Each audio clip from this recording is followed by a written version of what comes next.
Estimados amigos invisibles, como siempre, un gran saludo y a continuación les presento el video número 3 sobre la estructura productiva venezolana, en el cual vamos a abordar algunos indicadores adicionales como lo son la proporción de participación de las exportaciones según intensidad tecnológica, algunas implicaciones de esta estructura productiva y algunas explicaciones.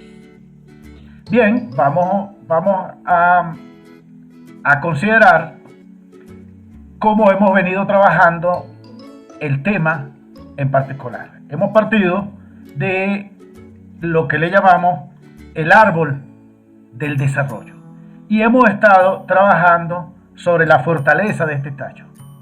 Y en ese sentido trabajamos la estructura sectorial. Ahora vamos a ver cómo es la participación de las exportaciones de Venezuela según diferentes productos. Entonces aquí tenemos una variedad de productos como cereales y cultivos, carnes, extracción de minerales, extracción de petróleo, etcétera, etcétera. Estos son exportaciones, perdón, estos son productos y estos son exportaciones. Y aquí es la participación de estos rubros durante cada año. Comencemos a ver y observemos que el fuerte es petróleo. En efecto, fíjense que en el año 95 el 47% de las exportaciones correspondió al producto petróleo, mientras el 53% fue a manufactura. Si nosotros vamos a ir recorriendo año a año, podemos llegar que en él lo que podemos ir observando es que el petróleo va a ir ganando espacio.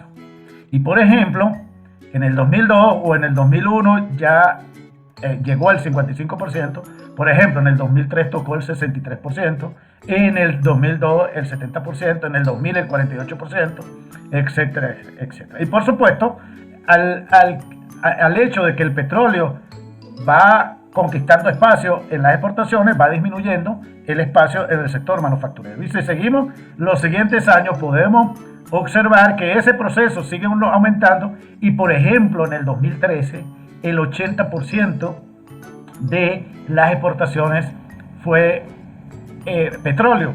Estamos hablando de petróleo crudo, petróleo sin procesar. Eso quiere decir que del 53% que eran las exportaciones, la participación de las exportaciones en manufactura pasó al 20%. Y si a eso nosotros le sumamos refinado, que son 15%, es decir, que manufactura fuera del sector petrolero y de refinación solo es el 5%. Ahora, entonces aquí vemos la reprimarización de la economía venezolana.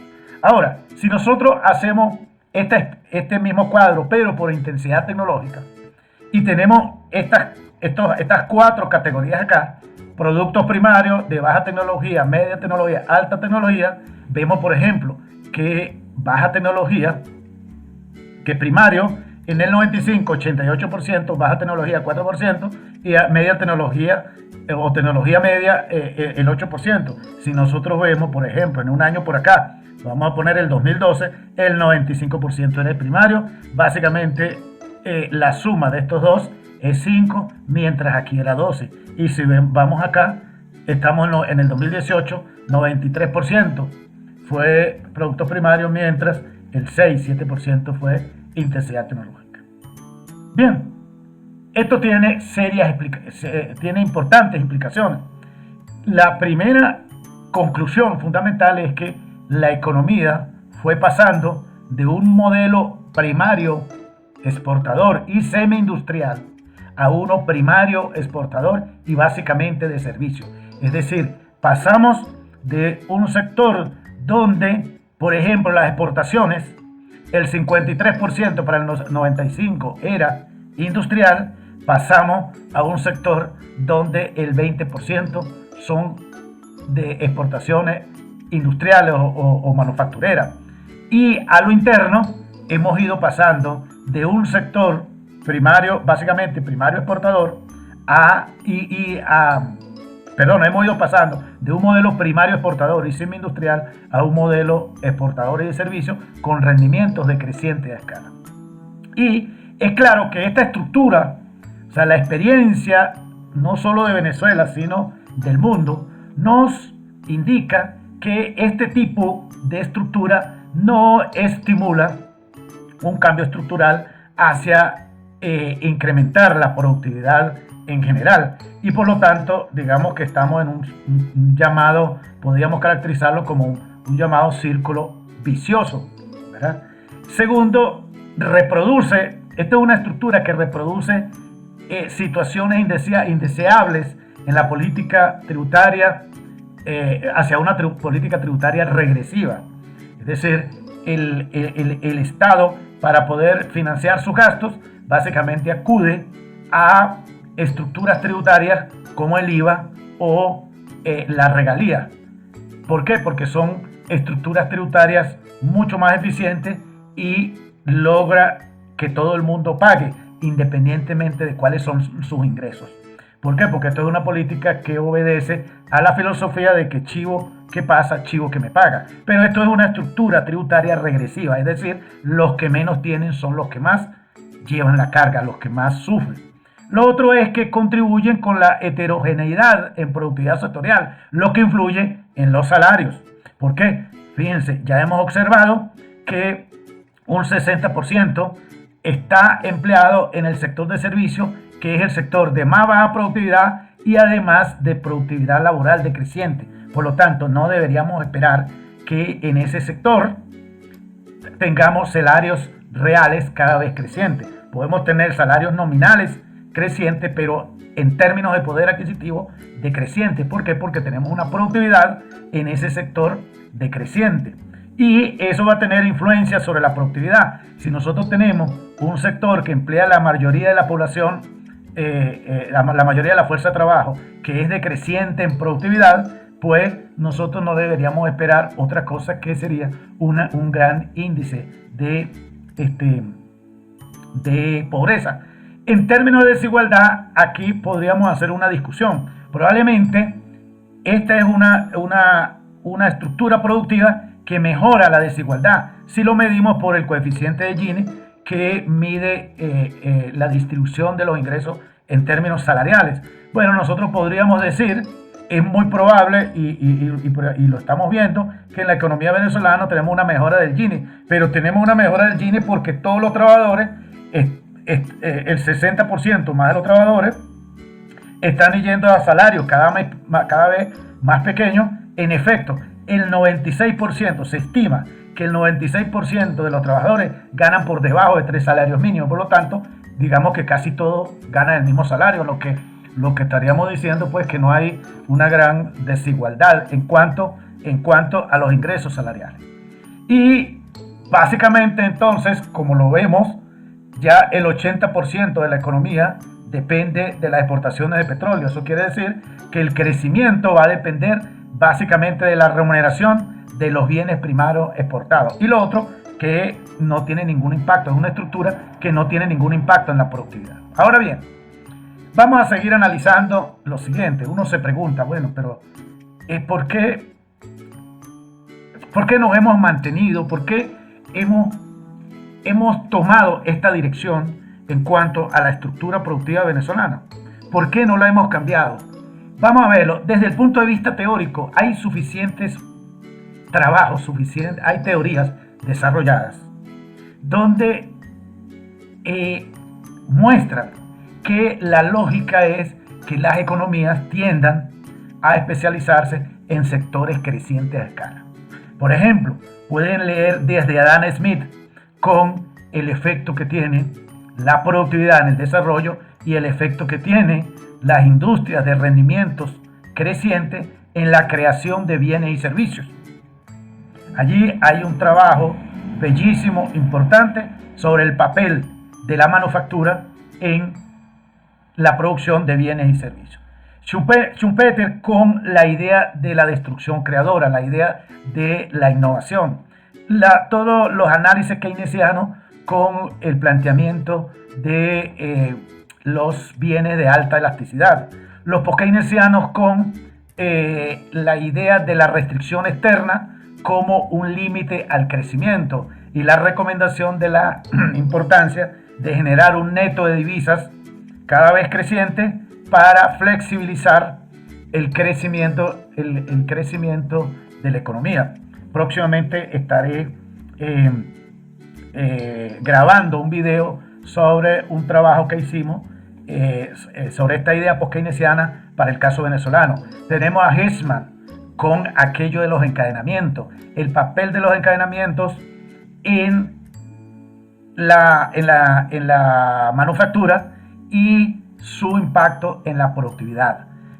Todos los desarrollos de Kaldor relacionados de la industria como el motor del crecimiento, y todas las teorías modernas del crecimiento, las nuevas teorías, todo este desarrollo en torno a el crecimiento endógeno y la incorporación sectorial a los análisis de los determinantes del crecimiento, y así incorpora, o sea, lo sectorial pasa a ser importante para el crecimiento, como por ejemplo el sector de investigación y desarrollo, el sector de infraestructura, el sector de educación, el sector de transporte y comunicaciones, entre otros. O sea, estas teorías le dan un papel importante a esos sectores como el motor del crecimiento y por ende el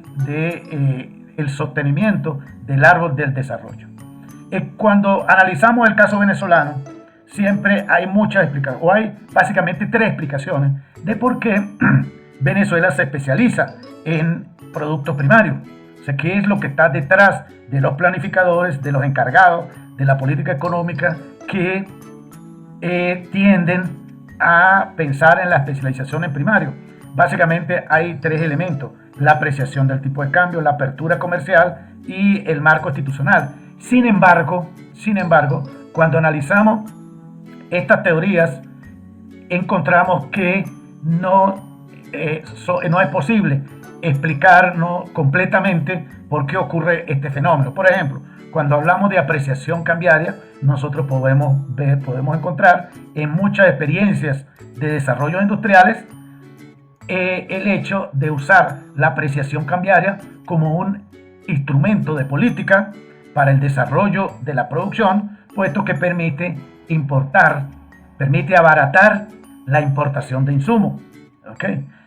Por ejemplo, podemos ver en Corea del Sur, podemos verlo en China, pero próximamente también voy a hacer un video sobre esto. Pero el elemento fundamental que tienen esos países es que acudieron a la apreciación cambiaria como un instrumento de política para la producción, con un alto incremento en la productividad, de modo que los efectos secundarios de la apreciación sobre el resto de los sectores fue contrarrestado con creces con la productividad, de modo que esa es una discusión que hay que hacerla más profunda y no es el elemento entonces determinante. Si hablamos de la apertura comercial, yo creo que Latinoamérica es uno de la región donde ha habido mayor apertura comercial. Y sin embargo, este fenómeno de reprimarización de la economía lo vamos a ver en todos los países latinoamericanos y por supuesto el más representativo, Venezuela. El marco institucional también pareciera ser incompleto para la explicación, porque podemos colocar como ejemplo Chile. Chile es para mí uno de los países donde la institucionalidad, especialmente en el área económica, es la más avanzada de Latinoamérica, y sin embargo se presenta el mismo fenómeno. ¿Okay? Entonces, bien, lo que indica que probablemente estas teorías o estos planteamientos de explicación son incompletos, y yo me atrevo a agregar una explicación adicional. Entonces, humildemente les presento para la discusión este planteamiento, y tengo una conjetura. Una conjetura. Básicamente, la conjetura es que la heterogeneidad en la economía de escala, es decir, sectores con rendimientos crecientes y rendimientos crecientes y decrecientes, y el punto inicial determina la especialización. en ausencia de una política industrial. Y vamos a ver por qué, cómo está hecho esto. Voy a tratar de explicar esto en pocas palabras. En primero, ¿qué fue lo que hice para llegar a sostener que esta conjetura es, al menos desde el punto de vista del razonamiento lógico, sostenible, defendible? ¿Cómo lo hice? Básicamente lo que hice fue partir de un modelo, construir un modelo, en el cual trato de representar lo que yo siento que existe en la vida real.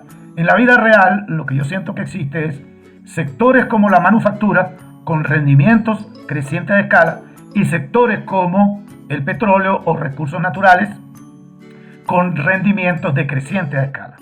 Entonces, lo que hice fue montar un modelo tipo de equilibrio general, en el cual hay heterogeneidad en la economía de escala. ¿Y cómo lo hacemos?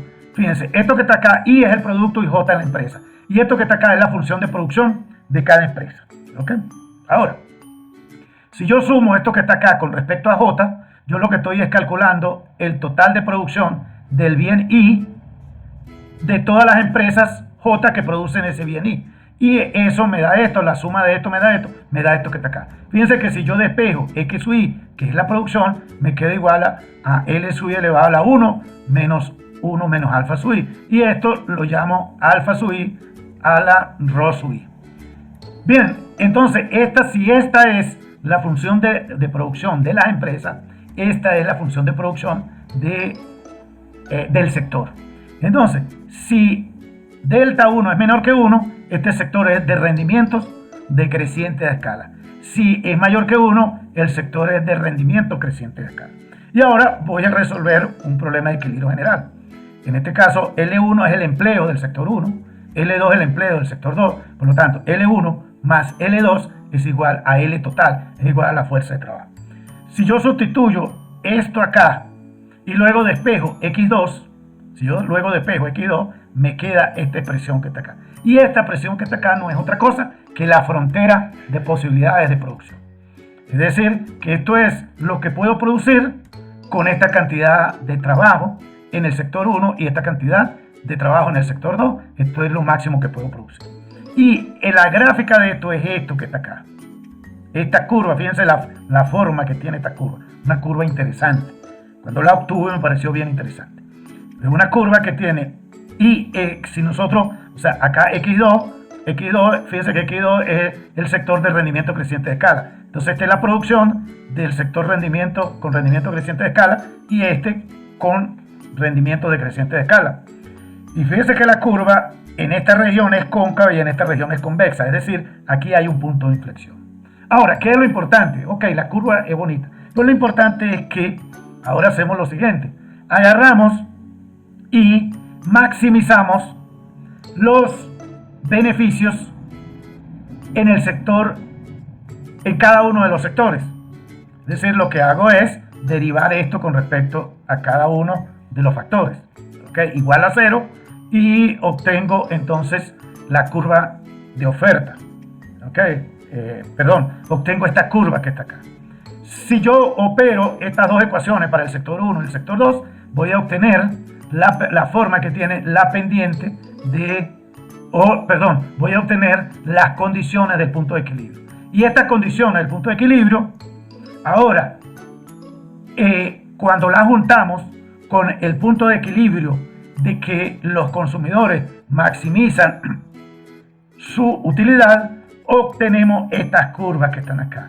Y la solución del equilibrio en este modelo que hemos montado va a ser en la forma de equilibrios múltiples. Por lo tanto, vamos a tener un equilibrio que le llamamos A, que está más sesgado hacia el sector de manufactura y menos al sector de petróleo, y un punto B que está más sesgado hacia el sector de petróleo y menos hacia el sector de manufactura.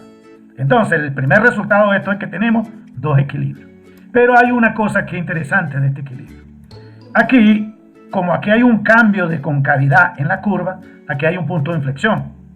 ¿Qué pasa? Vamos a poder demostrar que si arrancamos de un punto de producción que está por acá después del punto de inflexión, tiende hacia el equilibrio llamado el equilibrio B.